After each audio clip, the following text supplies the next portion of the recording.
바보야, 그냥 포기해.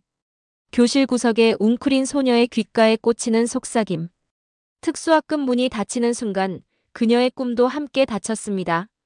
영어 한마디 제대로 못한다는 이유로 미국 교육 시스템은 그녀에게 낙인을 찍었습니다. 대학은 꿈도 꾸지 마세요. 상담교사의 단정적인 말에 어머니의 눈물이 방울방울 떨어졌습니다.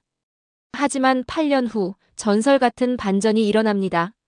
MIT 졸업식 단상에 선 그 소녀, 그리고 법정에서 마주한 충격적 재회. 당신이 기억하진 못하겠지만 저는 절대 잊지 않았습니다. 그녀의 한마디에 판사마저 숨을 멈췄습니다. 바보로 낙인 찍힌 아이는 어떻게 세계적 천재가 되었을까요? 그리고 법정에서 펼쳐진 극적인 반전의 순간, 도대체 무슨 일이 있었던 걸까요? 오늘의 사연 들어보겠습니다. 안녕하세요. 저는 미국에 살고 있는 김유나라고 합니다. 지금은 많은 분들이 제 이야기를 알고 계시지만 불과 몇 년 전만 해도 저는 그저 문제아였어요. 더 정확히 말하자면 장애아였죠. 1998년 8살 때 부모님을 따라 미국 미네소타주 세인트폴로 이민을 갔습니다. 한국에서는 그저 조용한 아이였을 뿐인데 미국에 도착하자마자 모든 게 달라졌어요. 영어라는 전혀 다른 언어의 세계에 던져진 느낌이었죠. 유나, 이건 사과야. 애플이라고 따라해볼래? 선생님의 말에 저는 그저 눈만 깜빡이고 있었습니다. 입을 열면 한국말만 나왔고 영어는 그저 소음처럼 들리고 있었어요. 말을 할 때마다 제가 뭔가 잘못하고 있다는 듯한 친구들의 시선이 느껴졌습니다. 쟤 왜 저렇게 말해? 이상해. 계속 눈만 깜빡거려. 무서워. 아이들의 속삭임은 금방 놀림으로 바뀌었어요. 쉬는 시간마다 저는 혼자 구석에 앉아 있었죠. 학교는 점점 무서운 곳이 되어가고 있었어요. 매일 아침 등교 시간이 다가올수록 배가 아프다고 울고 있었습니다. 당시 제 마음은 어둡고 차가운 방에 갇힌 것 같았어요.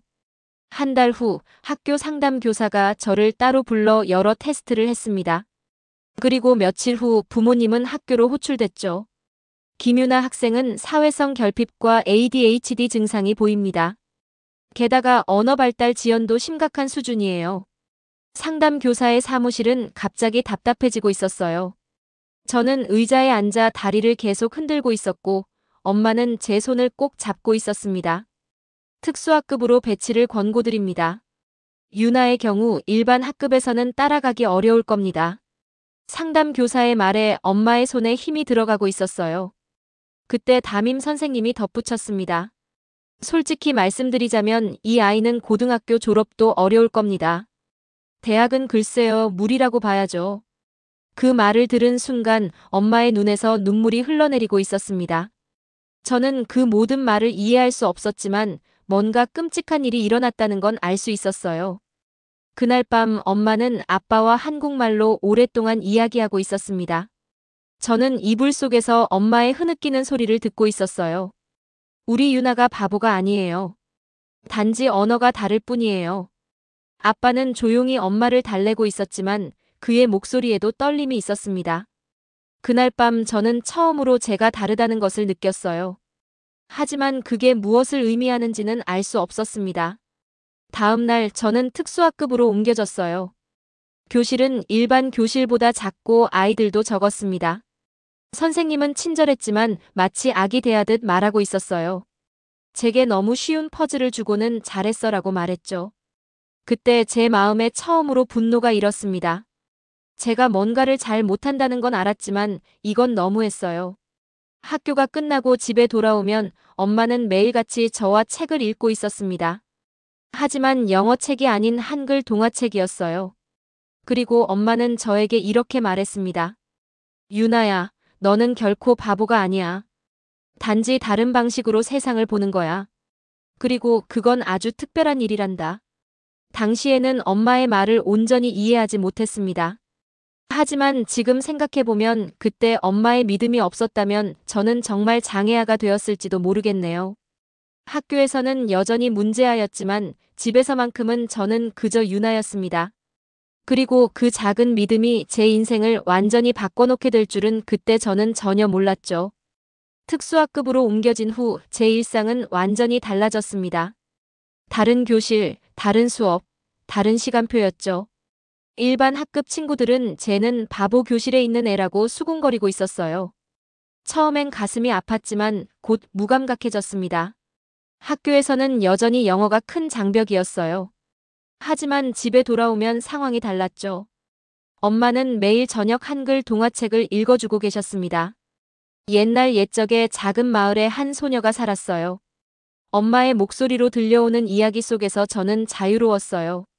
학교에서는 말 한마디 못하던 제가 집에서는 끊임없이 질문하고 있었습니다. 엄마, 그 다음에는 어떻게 됐어요? 소녀는 숲으로 갔어요. 엄마는 특수교사 출신이었어요. 한국에서 언어 발달 지연 아이들을 가르쳤던 경험이 있으셨죠. 그래서 제 상황을 더 잘 이해하고 계셨던 것 같습니다. 유나는 단어를 못 외우는 게 아니에요. 단어 체계 자체가 익숙하지 않은 거예요. 엄마는 아빠에게 이렇게 설명하고 계셨어요. 그리고 저만의 교육 방식을 만들어 나가고 계셨죠. 한 달쯤 지났을 때 놀라운 일이 일어났습니다. 옛날 옛적에 작은 마을에 한 소녀가 살았어요. 엄마가 책을 펴자 제가 먼저 말했어요. 그 소녀는 매일 아침 일찍 일어나 물을 길러 갔어요. 엄마는 깜짝 놀라고 계셨죠. 제가 문장 전체를 외우기 시작한 겁니다. 처음에는 한 문장, 두 문장이었지만 곧 페이지 전체를, 그리고 책 전체를 외웠어요. 엄마는 그때 미소 지으며 말했습니다. 유나는 다른 방식으로 언어를 배우고 있구나. 그리고 수학은 완전히 다른 이야기였죠. 숫자는 언어의 장벽을 넘어서고 있었어요. 9살 때 엄마가 장난삼아 1부터 100까지의 소수를 찾아보라고 했을 때 저는 손가락으로 하나씩 세워 모두 찾아냈습니다. 엄마는 또다시 놀라고 계셨어요. 어떻게 알았어? 2로 나누어 떨어지면 소수가 아니에요. 3으로 나누어 떨어져도 소수가 아니고요. 그렇게 확인했어요. 제 설명에 엄마는 잠시 말을 잃고 계셨습니다. 그날부터 엄마는 집에서 수학 공부를 더 강화하셨어요. 숫자와 도형 패턴을 이용한 게임을 많이 했죠. 저는 그 시간이 너무 즐거웠습니다. 학교에서의 좌절감과 달리 집에서의 수학 시간은 제게 자신감을 주고 있었어요. 유나는 논리적 사고가 뛰어나구나. 엄마의 관찰이었죠. 하지만 학교에서는 여전히 언어 발달 지연 아이였습니다. 선생님들은 제가 수학 문제를 쉽게 풀 때도 그저 운이 좋았네라고 말하고 있었어요. 1년이 지나고 저는 한글 동화책을 완전히 외우게 되었습니다. 엄마는 이제 더 복잡한 책을 읽어주기 시작했어요. 어린이 백과사전, 과학 동화, 역사책까지. 학교에서 돌아오면 바로 책장으로 달려갔죠. 영어의 세계에서 받은 상처를 한글의 세계에서 치유받는 느낌이었습니다. 가장 기억에 남는 건 엄마가 만들어주신 언어 게임이었어요. 한글 단어 카드를 수백 장 만드셨는데 그걸로 다양한 게임을 했습니다. 단어 조합하기, 이야기 이어가기, 단어로 수학 문제까지 만들었죠. 처음엔 재미있는 놀이였지만 나중에 깨달았어요. 엄마는 저만의 학습 방법을 찾아주고 계셨던 겁니다. 아빠도 힘이 되어주셨어요. 매주 토요일 아빠와 산책 시간에 미네소타 숲길을 걸으며 자연, 우주, 인생에 대해 이야기하고 있었죠. 모두 한국어였습니다. 그 시간 동안 저는 장애 아이가 아니라 그저 호기심이 많은 소녀였어요. 유나야, 내가 세상을 어떻게 보든 그건 내 고유한 방식이야. 절대 부끄러워하지 마. 아빠의 이 말이 제 마음에 깊이 새겨졌습니다. 학교에서 여전히 힘들었지만 집에서의 시간들이 제게 버티는 힘을 주고 있었어요. 10살이 되던 해 제 머릿속에서 뭔가가 달라지기 시작했습니다. 한글 책을 읽으면서 단어를 외우는 것을 넘어 문장의 구조를 알아차리게 됐어요. 한글이 자음과 모음으로 이루어진 패턴, 문장이 주어와 서술어로 나뉘는 규칙, 이런 것들이 제게 명확하게 보이기 시작했죠. 엄마, 한글은 블록 같아요. 조립하면 단어가 되고 단어를 조립하면 문장이 돼요. 엄마는 제 말에 놀란 눈으로 바라보고 계셨어요. 제가 언어를 그저 외우는 것이 아니라 규칙 체계로 이해하기 시작했다는 걸 느끼신 것 같았습니다. 그날부터 엄마는 한글 문법을 더 체계적으로 가르치기 시작하셨죠. 유나야, 한글은 논리적인 언어야. 자음과 모음이 만나서 소리를 만들고 그 소리들이 모여 의미를 만들지. 저는 한글을 마치 수학 공식처럼 접근하고 있었어요. 가나다라는 더 이상 외워야 할 글자가 아니라 논리적인 구조를 가진 기호였죠. 영어가 여전히 혼란스러웠던 반면 한글은 점점 더 명확해지고 있었습니다. 학교에서는 여전히 특수학급에 있었지만 조금씩 변화가 생겼어요. 수학 시간에 저는 다른 아이들보다 훨씬 빠르게 문제를 풀고 있었습니다. 특수학급 선생님은 제게 더 어려운 문제를 주기 시작했죠. 유나, 이건 6학년 수준의 문제야. 한번 풀어볼래? 저는 고민 없이 문제를 풀고 있었습니다. 숫자와 기호는 언어의 장벽을 넘어선 제 안전한 영역이었어요. 선생님은 점점 더 놀라는 표정을 짓고 있었고 마침내 학교 수학교사와 상담을 했습니다. 이 아이는 수학적 사고가 매우 발달했어요. 특수학급보다는 수학만큼은 일반 학급, 아니 상위 학급에서 배우는 게 좋을 것 같습니다. 11살 때 우리 가족은 한국을 방문했어요. 엄마의 친구 중 한 분이 초등학교 선생님이셨는데 제가 수학을 좋아한다는 이야기를 듣고 영재교육원 테스트를 권하셨죠. 그냥 경험 삼아 해보자는 생각이었습니다. 시험장에 들어갔을 때 저는 처음으로 편안함을 느끼고 있었어요. 모든 문제가 한글로 적혀 있었고 그 문제들은 제게 마치 오래된 친구처럼 느껴지고 있었습니다. 2시간 동안 저는 완전히 문제 해결에 몰입했어요. 결과는 충격적이었습니다. 상위 0.2%. 시험을 주관한 교수님은 엄마에게 이렇게 말씀하고 계셨죠. 김유나 학생의 수학적 사고력은 놀랍습니다. 특히 추론 능력이 뛰어나요. 단순 암기가 아니라 구조적 이해가 탁월합니다. 그 말을 들은 엄마의 눈에는 눈물이 고이고 있었어요. 제가 장애아가 아니라는 걸 엄마는 항상 알고 계셨지만 이제 객관적인 증거를 얻은 셈이죠. 미국으로 돌아간 후 엄마는 제 영재교육원 결과를 학교에 보여주셨어요. 처음에 학교 측은 반신반의하고 있었지만 수학교사는 제게 기회를 주기로 했습니다. 저는 수학 시간만큼은 일반 학급에 참여하게 됐죠.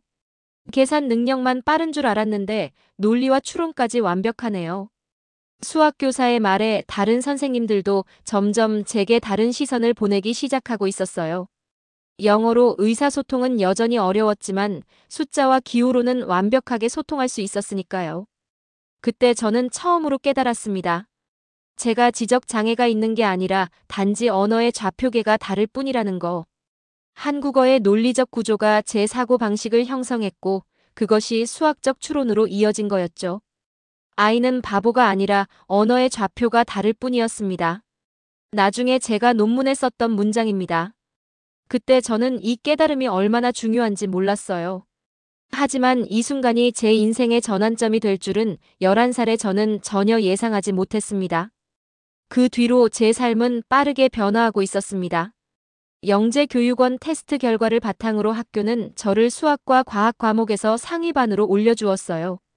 언어 문제는 여전했지만 숫자와 공식으로 이루어진 세계에서는 제가 자유롭게 날 수 있었죠. 중학교에 올라갈 때쯤 저는 특수학급에서 완전히 벗어났습니다. 엄마가 학교와 끊임없이 상담하며 저를 위해 싸워주고 계셨거든요. 영어는 여전히 제 약점이었지만 이제는 적어도 기본적인 의사소통은 가능했어요.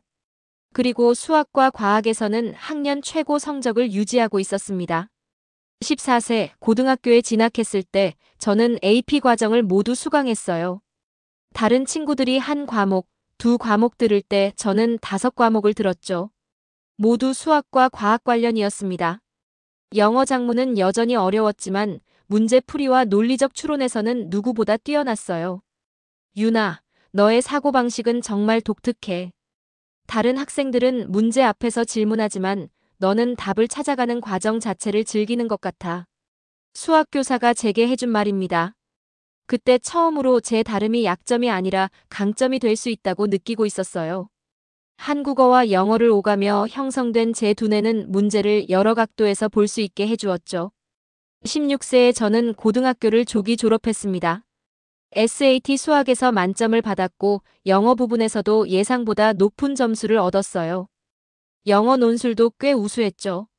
물론 문법은 완벽하지 않았지만 제 생각을 논리적으로 표현하는 능력은 인정받고 있었습니다. 대학 지원 시즌, 저는 모든 명문대에 지원했어요. 하버드, 스탠포드, 프린스턴. 하지만 제 첫 번째 선택은 MIT였습니다. 특히 MIT의 법과 AI 전공 통합 프로그램에 지원했어요. 법학과 인공지능의 교차점에 관심이 있었죠. 어째서냐고요? 제 경험이 이유였습니다. 잘못된 판단으로 인한 피해를 알고리즘으로 줄일 수 있을까? 이것이 제 연구 주제였어요. MIT 입학 에세이의 제목은 이랬습니다. 나는 지적장애였습니다. 하지만 시스템이 틀렸습니다.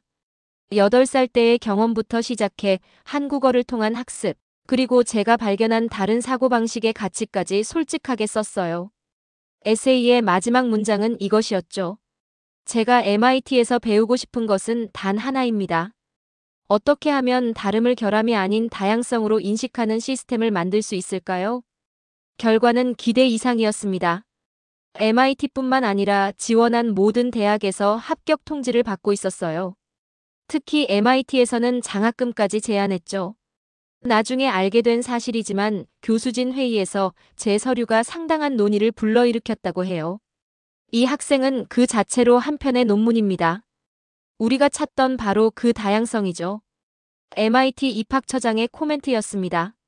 합격 통지서에는 짧은 메모가 함께 왔어요. 유나, 당신의 이야기가 MIT를 변화시킬 수 있기를 기대합니다. 그렇게 저는 17세의 MIT 신입생이 되었습니다. 처음 캠퍼스에 도착했을 때의 느낌을 아직도 잊을 수 없어요. 벽돌로 지어진 웅장한 건물들, 세계 각국에서 온 학생들, 그리고 끝없는 가능성이 느껴지는 공기. 8살 때 대학은 무리라고 들었던 제가 이제는 세계 최고의 대학에 있었죠. 입학식 날 엄마와 아빠는 눈물을 흘리고 계셨어요. 제겐 그저 새로운 시작이었지만 부모님께는 긴 여정의 결실이었죠. 엄마는 제 손을 꼭 잡으며 말씀하고 계셨습니다. 유나야, 여기서 내 이야기의 다음 장을 써나가렴. 그리고 정말로 MIT에서 제 이야기의 새로운 장이 시작되고 있었습니다. 캠퍼스에서의 첫 해는 적응의 시간이었어요. 처음으로 저는 다름을 부끄러워하지 않아도 되는 환경에 있었습니다. 다양한 국적, 배경, 사고방식을 가진 학생들 사이에서 저의 독특한 경험은 오히려 관심의 대상이었죠. 내가 두 언어 체계 사이에서 어떻게 사고했는지 정말 흥미로워. 그런 경험이 어떻게 수학적 사고에 영향을 미쳤을지 궁금해. 컴퓨터 과학 수업에서 만난 친구 레이첼의 말이었어요. 처음으로 제 경험을 결함이 아닌 독특한 강점으로 보는 사람들을 만나고 있었습니다. MIT에서는 모두가 각자의 방식으로 특별했어요. 2학년이 되자 저는 본격적으로 제 관심 분야에 몰두하고 있었습니다. 인공지능과 윤리, 법과 알고리즘, 교육 시스템의 공정성 같은 과목들을 수강했어요. 특히 장애와 소수자 권리 세미나는 제게 큰 영향을 주고 있었습니다. 오늘은 교육 시스템 내에서의 오진 사례에 대해 논의해 보겠습니다. 이는 단순한 실수가 아니라 시스템적 편향이 낳은 결과일 수 있죠. 교수님의 이 말에 저는 손을 들었어요. 평소 수업에서 발언이 적었던 저였지만 이번만큼은 제 이야기를 나누고 싶었습니다. 제가 직접 경험한 사례를 발표해도 될까요? 그날 세미나에서 저는 처음으로 제 이야기를 공개적으로 하고 있었어요. 8살 때 지적장애 판정을 받았던 일, 언어와 문화적 차이가 어떻게 오진으로 이어졌는지, 그리고 한국식 교육 방식이 어떻게 제 가능성을 살려냈는지를 말했습니다. 제가 문제였던 것이 아니라 저를 판단한 기준에 문제가 있었어요. 단일 언어, 단일 문화적 관점에서만 지능을 평가하는 시스템은 근본적으로 불완전합니다. 발표가 끝난 후 교실은 잠시 침묵에 빠졌어요. 그리고 갑자기 모두가 박수를 치기 시작하고 있었습니다. 교수님은 눈물을 글썽이며 제게 다가왔어요. 유나, 당신의 이야기는 우리가 배우는 이론을 가장 강력하게 입증하는 실제 사례입니다. 이것을 더 많은 사람들과 나눌 수 있을까요? 교수님의 제안으로 제 발표는 녹화되어 학교 내부 교육 자료로 활용되고 있었어요. 그런데 예상치 못한 일이 일어났습니다. 누군가 그 영상을 유튜브에 올렸고 불과 일주일 만에 조회수가 100만을 넘고 있었어요. 댓글 창에는 비슷한 경험을 한 사람들의 이야기로 가득 찼습니다. 저도 이민자 자녀로 ADHD 오진을 받았어요.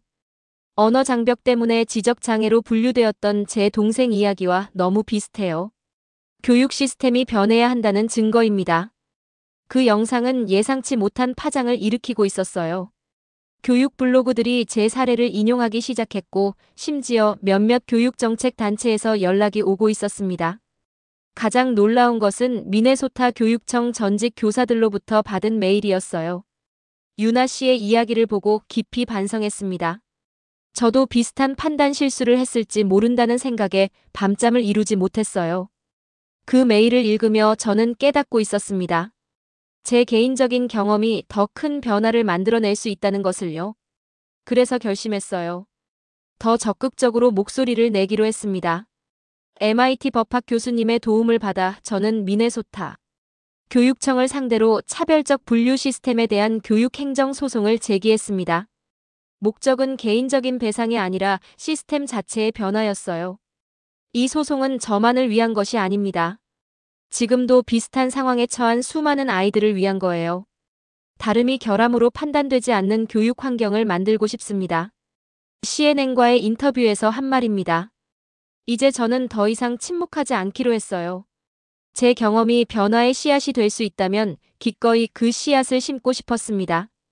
오늘의 사연은 여기까지입니다. 김유나님의 이야기는 단순한 성공 스토리를 넘어 우리에게 깊은 메시지를 전합니다. 언어의 차이가 지능의 차이로 오인되는 교육 현장의 현실, 그리고 이를 극복한 한 소녀의 투혼은 오늘날 우리 사회에도 중요한 질문을 던집니다. 다름이 틀림으로 판단되는 순간 우리는 얼마나 많은 잠재력을 놓치고 있을까요? 한글의 논리적 구조가 수학적 사고로 이어진 유나의 사례는 우리 고유의 문화와 언어가 가진 가치를 다시 생각하게 합니다. 때로는 주류 시스템의 판단에 맞서 자신만의 방식으로 세상을 바라보는 용기가 필요합니다. 유나의 어머니처럼 편견에 맞서 자녀의 가능성을 믿는 부모의 힘은 얼마나 위대한지요. 또한 자신의 다름을 부끄러워하지 않고 오히려 그것을 강점으로 삼는 지혜는 오늘을 사는 우리 모두에게 필요한 덕목입니다. 세상은 여전히 획일적인 기준으로 사람을 평가하려 합니다. 하지만 유나의 이야기는 우리에게 말합니다. 진정한 교육은 다양성을 인정하고 각자의 빛나는 재능을 발견하는 데 있다고. 그것이 우리가 함께 만들어가야 할 미래의 모습이 아닐까요? 지금까지 긴 영상 시청해주셔서 감사합니다. 다음 영상에서 찾아뵙겠습니다. 더 재미있고 유익한 영상을 원하신다면 구독, 좋아요, 알림 설정 부탁드리겠습니다.